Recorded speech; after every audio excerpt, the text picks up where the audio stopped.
Hello दोस्तों, आपका Sanjay Khan chemistry class में फिर से स्वागत है। इलेक्ट्रोकेमिस्ट्री के एक और नए पार्ट में आज हम इलेक्ट्रोकेमिस्ट्री के पार्ट 10th में आपको फैराडे ने जो विद्युत अपघटन से संबंधित नियम दिए थे उनके बारे में डिस्कस करने जा रहे हैं। फैराडे ने विद्युत अपघटन से संबंधित निम्नलिखित दो नियम दिए थे, इसका प्रथम नियम और द्वितीय नियम, यानी first law and second law. First law को हम पिछली वीडियो में डिस्कस कर चुके हैं, इसे आप पुनः देखिए। प्रथम नियम क्या है? प्रथम नियम, फर्स्ट लॉ।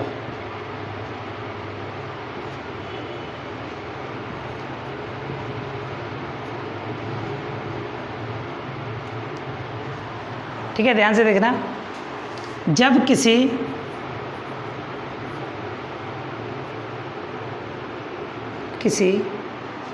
विद्युत अपघट्ट के विलयन में विद्युत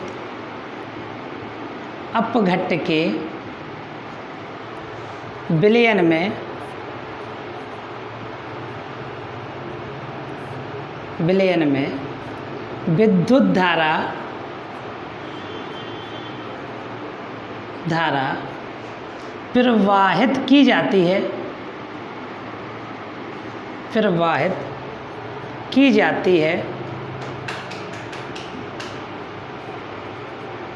है, तो इलेक्ट्रोड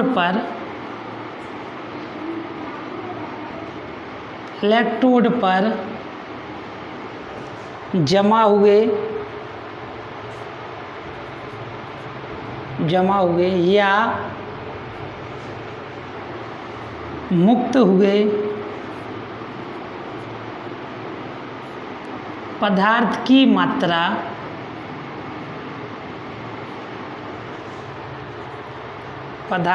मात्रा प्रवाहित आवेश की मात्रा के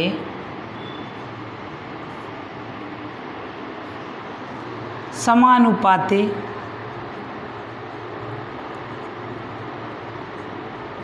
होती है।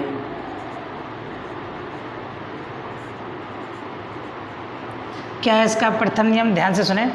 जब किसी विद्युत अपघट्ट के विलयन में विद्युत धारा प्रवाहित की जाती है तो इलेक्ट्रोड पर दो इलेक्ट्रोड होंगे, एनोड और कैथोड। क्या होगा? कैथोड पर अपचयन की क्रिया होगी, कोई धातु एकत्रित होगी, कोई धातु वहाँ जमा होगी। एनोड पर क्या होगा? एनोड पर जैसे Cl- है, ऋण आयन एनोड पर पहुँचेंगे, ऑक्सीकरण होगा और गैस बन के निकल जाएंगे, यानी इलेक्ट्रोड पर जमा हुए या मुक्त हुए पदार्थ की मात्रा। तो हम कह सकते हैं कि इलेक्ट्रोडों पर पदार्थ की मात्रा जमा भी होती है और निकलती भी, गैस से निकल जाती हैं, ठोस पदार्थ जमा हो जाते हैं। तो इलेक्ट्रोड पर जमा हुए या मुक्त हुए पदार्थ की मात्रा प्रवाहित आवेश की मात्रा के समानुपाती होती है। इसके एक्सपेरिमेंट देखें इसका। यह सपोज करो ये कोई विद्युत अपघटनीय सेल है, इसमें विद्युत अपघट्ट का विलयन भरा है।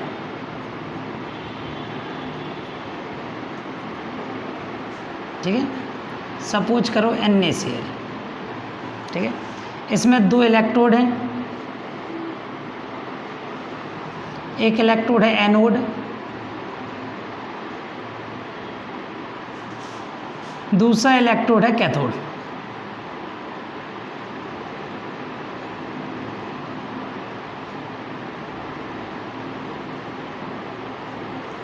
दो इलेक्ट्रोड है एनोड और कैथोड, दोनों को हमने किसी बैटरी से जोड़ दिया,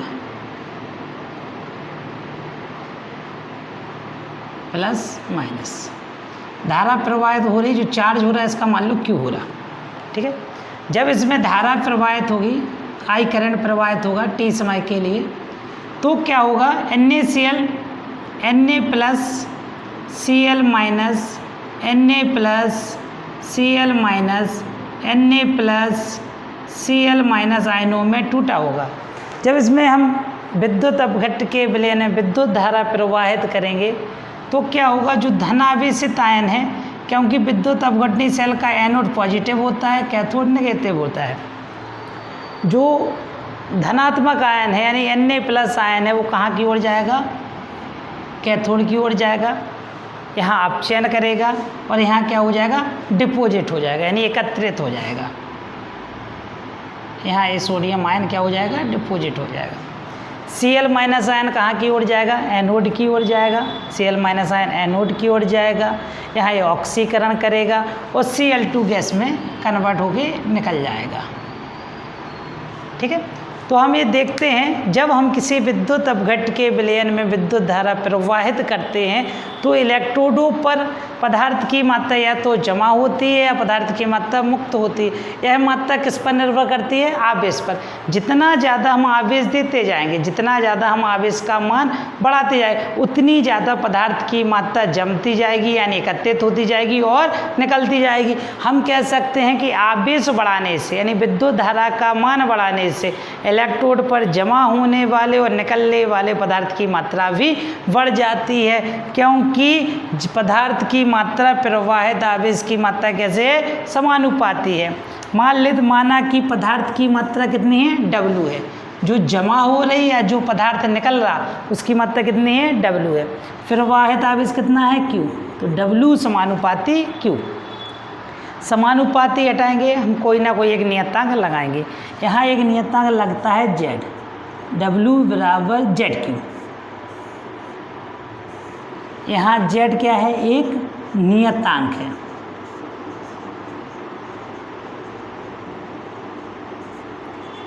कांस्टेंट है, जिसे हम विद्युत रासायनिक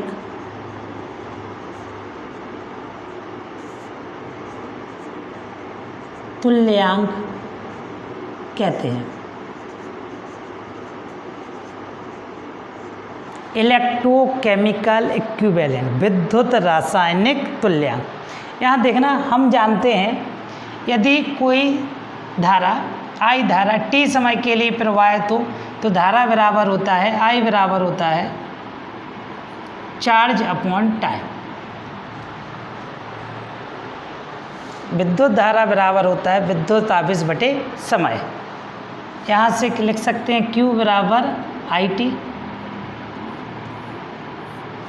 तो यहाँ वैल्यू रखेंगे तो ये हो जाएगा W = ZIT। ये बात क्लियर।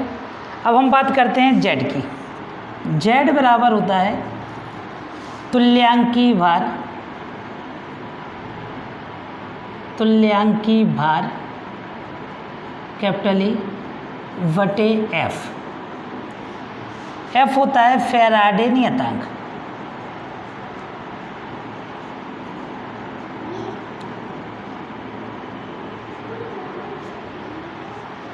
तुल्यांकी भार सब लोग जानते हैं, अणु भार बटे N फैक्टर। तुल्यांकी भार क्या होता है, अणु भार बटे N फैक्टर। N फैक्टर, अणु भार, तुल्यांकी भार, ये पुरानी क्लासों में, पिछली क्लासों में आप डिस्कस कर चुके हैं यानी पढ़ चुके हैं। अब बात करते हैं फैराडे नियतांक। तो F होता है 1 मोल इलेक्ट्रॉन पर आवेश। मान लो 1 मोल इलेक्ट्रॉन एक झोले में आ रहा है, एक थैले में आ रहा है, तो 1 मोल इलेक्ट्रॉनों पर जितना चार्ज होगा, जितना आवेश होगा, वो किसके बराबर होगा, फैराडे नियतांक के। तो लिख सकते हैं 1 मोल इलेक्ट्रॉन पर आवेश। 1 मोल इलेक्ट्रॉन पर जितना आवेश होगा वो किसके बराबर होगा, फैराडे नियतांक। और इसकी वैल्यू होगी 96,500 कूलम। यानी Z बराबर निकल आया हमारा, यहाँ लिख दे रहा है, Z बराबर निकल आया E बटे 96,500 कूलम। ये तब फैराडे का प्रथम नियम, बहुत ज़्यादा इम्पोर्टेंट है और बोर्ड में ज़रूर आता है। यह है फैराडे का प्रथम नियम। इसके बाद हम डिस्कस करेंगे फैराडे के द्वितीय नियम। देखें,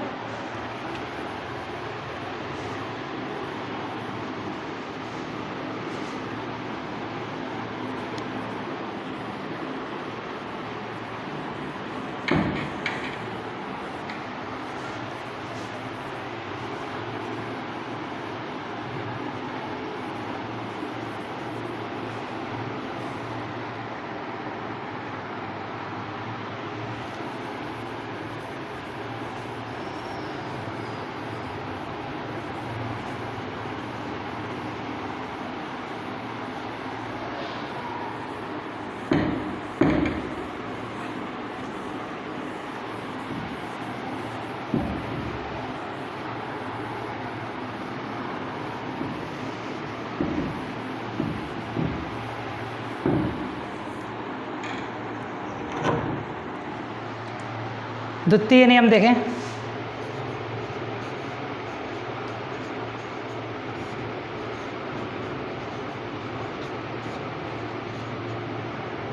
सेकंड लॉ बहुत ईजी है।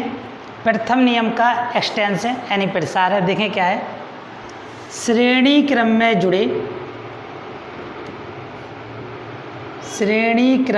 जुड़े दो अलग अलग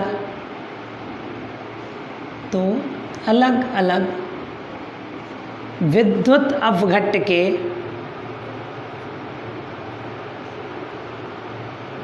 अपघट्ट के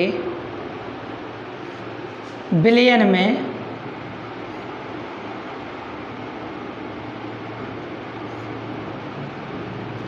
जब समान विद्युत की मात्रा, समान विद्युत धारा प्रवाहित की जाती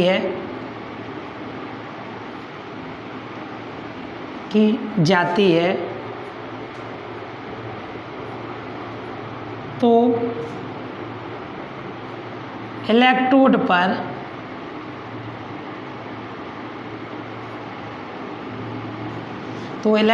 पर मुक्त हुए या जमा हुए पदार्थ की मात्रा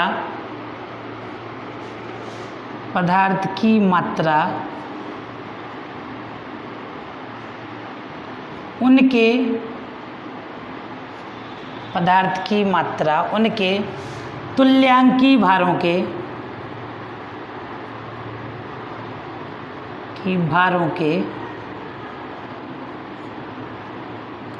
समानुपाती होती है।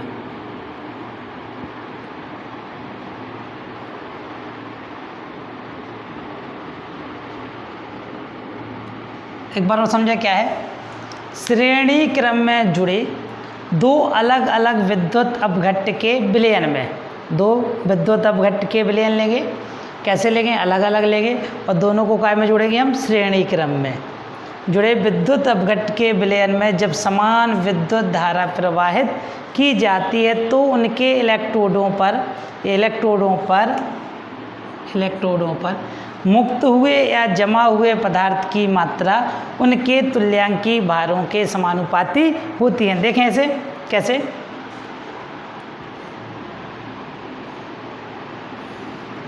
हम दो विद्युत अपघट्ट के विलयन ले रहे हैं। एक विद्युत अपघट्ट का विलयन लिया हमने जिंक का, यह है ZnSO4, ठीक है। दूसरा विद्युत अपघट्ट का विलयन हमने लिया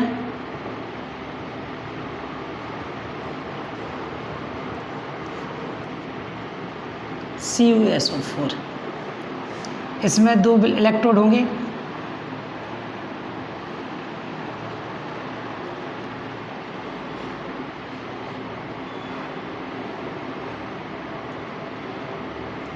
ठीक है। इसका पॉजिटिव, ए नेगेटिव यहाँ लिख दो, नेगेटिव, ए इसका पॉजिटिव, ए इसका नेगेटिव। ये दो अलग अलग विद्युत अपघट्ट के विलयन है, एक जिंक सल्फेट का विलयन है, दूसरा कॉपर सल्फेट का विलयन है। दोनों को हम भैया विद्युत धारा प्रवाहित कर रहे हैं।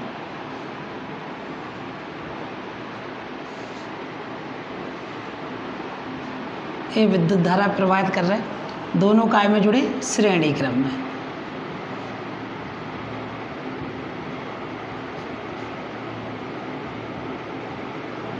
ठीक है, यही कह रहा है श्रेणी क्रम में जुड़े, श्रेणी क्रम में जुड़े दो अलग अलग विद्युत अपघट्यों के विलयनों में जब समान विद्युत धारा प्रवाहित की जाती, तो हम फिजिक्स में पढ़ चुके हैं, जब दो विद्युत परिपथ श्रेणी क्रम में जुड़े होते हैं तो उनमें विद्युत धारा कैसी होती है? समान।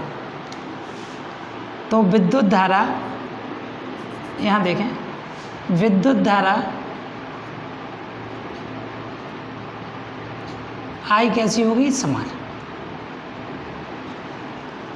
जब समान विद्युत धारा प्रवाहित कर रहे, समान समय में प्रवाहित होगी, T भी समान होगा, तो Q भी कैसा होगा? T समान होगा, तो Q कैसा होगा? Q बराबर IT, और A भी कैसा होगा? समान। जब दो विद्युत अपघट्ट के विलयन श्रेणी क्रम में जुड़े तो श्रेणी क्रम में विद्युत धारा कैसी होती है? समान होती है। यदि हम समान समय में प्रवाहित करें तो आवेश भी, चार्ज भी कैसा होगा? समान होगा। यानी इस पर जो चार्ज होगा, इस पर जो चार्ज होगा वो कैसा होगा? समान होगा। तो हम देखेंगे कि जिंक पर, यानी जिंक कितना पदार्थ इस पर डिपोजिट हो रहा है, यानी जिंक कितना पदार्थ इस पर जमा हो रहा है। तो देखेंगे, मान लो जिंक W1 जमा हो रहा है, यानी इलेक्ट्रोड पर जो जिंक की मात्रा है, डिपोजिट हुए जिंक की मात्रा वो कितनी है? W1 है। तो इसे लगे W1 बराबर क्या लिखेंगे हम? ZQ। W1 बराबर ZQ। Z बराबर लिख सकते हैं E1। E1 मीन्स जिंक का तुल्यांकी भार बटे F, फैराडे नियतांक, और Q। ठीक है, अब हम इलेक्ट्रोड पर कॉपर कितना जमा हो रहा है उसको मान लेते हैं। माना कि इलेक्ट्रोड पर कॉपर जमा हुए कॉपर की मात्रा कितनी है? W2। इसके लिए लिख सकते हैं ZQ। अलग अलग विद्युत अपघट्टे के लिए विद्युत रासायनिक तुल्यांक अलग होगा, Z की वैल्यू अलग होगी। तो W2 बराबर लिखेंगे, Z लिख सकते हैं हम E2 बटे F। E2 क्या होगा? कॉपर का तुल्यांकी भार इंटू Q। Q दोनों के लिए कैसा है? समान है। F फैराडे नियतांक है, ये भी कैसा होगा? वैल्यू बराबर होगी, सेम होगी। हम इन दोनों का क्या करेंगे? रेशियो निकालेंगे, अपॉन करेंगे W1 अपॉन W2 बराबर होगा E1 अपॉन E2। यानी इसे लिख सकते हैं W1 या W समानुपाती E। यानी इलेक्ट्रोडों पर मुक्त हुए या जमा हुए पदार्थ की मात्रा उसके तुल्यांकी भार के कैसी होती है? समानुपाती होती है। एक बार फिर देखें, पुनः देखें, बहुत सिंपल है, बहुत ईजी है। द्वितीय नियम क्या है? श्रेणी क्रम में जुड़े दो अलग अलग विद्युत अपघट्ट के विलयन में जब समान विद्युत धारा प्रवाहित की जाती है तो इलेक्ट्रोडों पर मुक्त हुए या जमा हुए पदार्थ की मात्रा उनके तुल्यांकी भारों के समानुपाती होती है। हमने भैया दो अलग अलग विद्युत अपघट्ट के विलयन लिए, एक लिया जिंक सल्फेट का, एक कॉपर सल्फेट का, दोनों को श्रेणी क्रम में जोड़ दिया। श्रेणी क्रम में जोड़ेंगे तो विद्युत धारा समान होगी। यदि समान समय के लिए प्रवाहित कर रहे हैं तो उसमें जो प्रवाहित आवेश है वो भी कैसा होगा? समान होगा।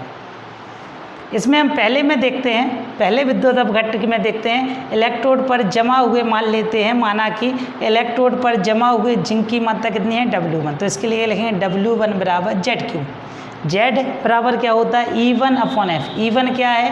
जिंक का तुल्यांकी भार, क्योंकि जहाँ Q। कॉपर सल्फेट के लिए देखते हैं हम, यानी इलेक्ट्रोड पर जमा हुए कॉपर सल्फेट की मात्रा कितनी है? W2 लिख सकते हैं, W2 बराबर ZQ। Z बराबर लिख सकते हैं E2 upon F into Q। E2 क्या होगी? कॉपर का तुल्यांकी भार। दोनों का हम रेशियो करेंगे तो निकलेगा W1 बटे W2 बराबर E1 बटे E2। इसे लिख सकते हैं W समानुपाती EU। ई हम कह सकते हैं कि इलेक्ट्रोडों पर जमा हुए या मुक्त हुए पदार्थ की मात्रा उनके तुल्यांकी भारों के समानुपाती होती है। बहुत इंपॉर्टेंट फैराडे के दोनों नियम है, प्रथम नियम द्वितीय नियम। बोर्ड एग्जाम में फैराडे के नियम 100% श्योर आते हैं, या तो इसका नियम आएगा नहीं तो इस पर कुछ आंकिक प्रश्न आएंगे। तो देखिए इसके आंकिक प्रश्न, देखें फैराडे लॉ के आंकिक प्रश्न। पहला क्वेश्चन है, निम्नलिखित को प्राप्त करने के लिए कितने फैराडे की आवश्यकता होगी। यानी हमें क्वेश्चन दिए हैं दो, क्या है, गलित CaCl2 से 20 ग्राम कैल्शियम। हम गलित CaCl2 से विद्युत अपघट है CaCl2, गलित CaCl2 से हमें 20 ग्राम कैल्शियम प्राप्त करना है। 20 ग्राम कैल्शियम कहाँ डिपॉजिट होगा, इलेक्ट्रोडों पर जमा होगा। तो 20 ग्राम इलेक्ट्रोडों को प्राप्त करने के लिए हमें कितने चार्ज की आवश्यकता होगी, कितने आवेश की आवश्यकता होगी, वो भी किसमें, फैराडे, वो हमें निकालना है। दूसरा क्वेश्चन है, गलित Al2O3 से, गलित Al2O3 से 40 ग्राम एल्यूमिनियम, 40 ग्राम एल्यूमिनियम प्राप्त करने के लिए हमें कितने फैराडे की आवश्यकता होगी। तो सबसे पहला क्वेश्चन देखें, सॉल्यूशन देखें इसका, सॉल्यूशन, इसका सॉल्यूशन देखें। गलित CaCl2, जब हम CaCl2 को पिघला देते हैं, गला देते हैं, तो ये दो आयनों में टूटता है, Ca2+ और 2Cl-।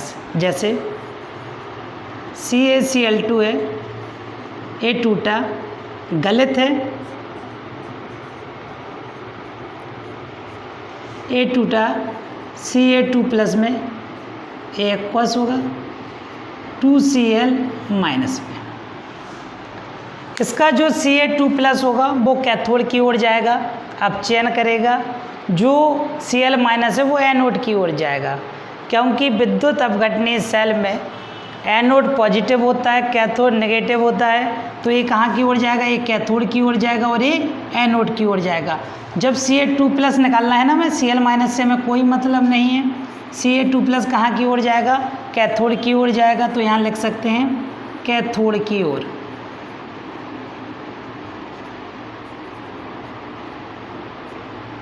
ये कैथोड की ओर जाएगा, कैथोड की ओर जाएगा तो इसका क्या होगा, अपचयन होगा, यानी ये इलेक्ट्रॉन गेन करेगा और कैल्शियम में कन्वर्ट हो जाएगा, कैल्शियम में परिवर्तित हो जाएगा। तो देखना Ca2+ एक्वस कैथोड की ओर गया, वहाँ इसका अपचयन हुआ, इसने 2 इलेक्ट्रॉन गेन किए, ग्रहण किए और कैल्शियम धातु में परिवर्तित हो गया।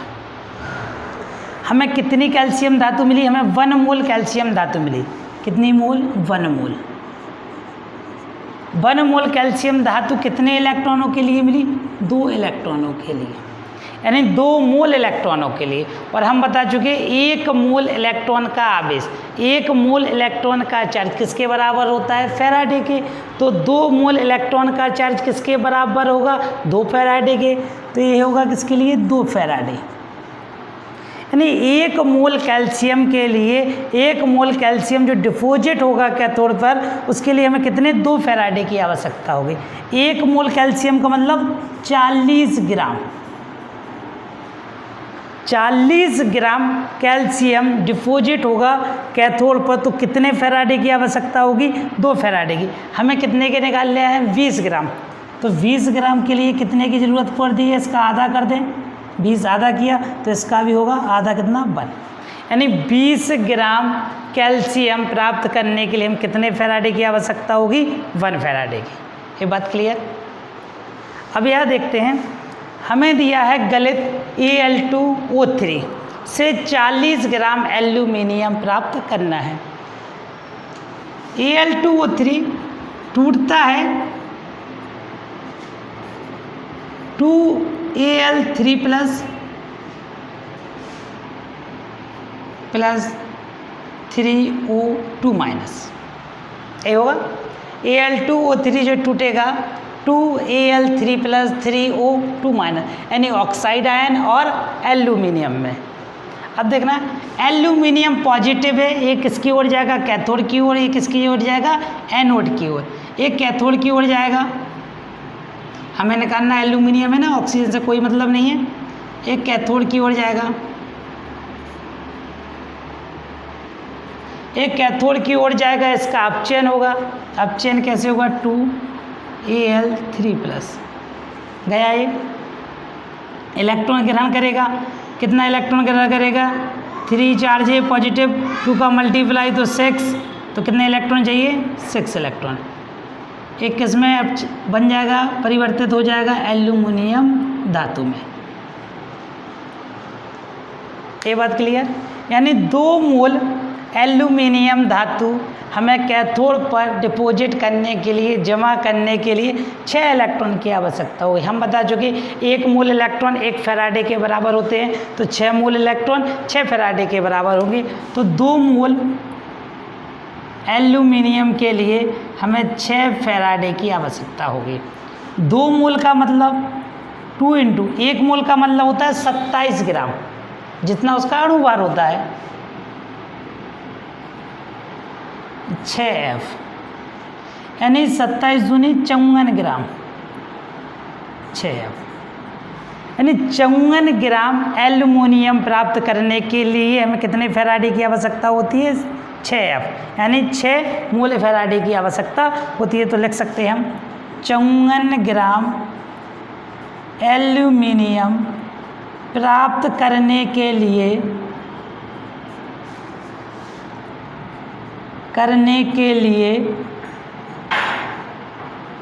आवश्यक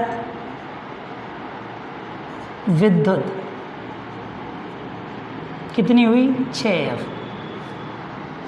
1 ग्राम एल्यूमिनियम प्राप्त करने के लिए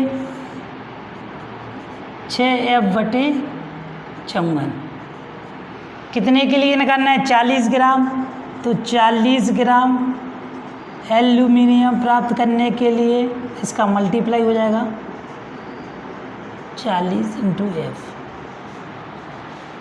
गुणा किया 6 चौको 40, यानी 240/54 F, यानी इसके हम जब डिवाइड करेंगे तो 4.4 फैराडे। ये हो गए फैराडे के विद्युत अपघटन के आंकिक प्रश्न। और भी क्वेश्चन है, आप सब लोग बुकों से अपने क्वेश्चन कीजिए। जिसे भी क्वेश्चन करने में कोई दिक्कत, कोई प्रॉब्लम, कोई परेशानी आ रही हो तो हमें कमेंट्स बॉक्स में ज़रूर लिखें। जो भी क्वेश्चन नहीं आ रहा हो बुक से कीजिए। यदि बुक से करने में, एक्सरसाइज से कीजिए, करने में कोई भी क्वेश्चन में प्रॉब्लम आ रही हो तो हमें कमेंट्स बॉक्स में क्वेश्चन ज़रूर भेजिए या हमें व्हाट्सएप पर मैसेज कीजिए। हम उन क्वेश्चनों करने की कोशिश करेंगे।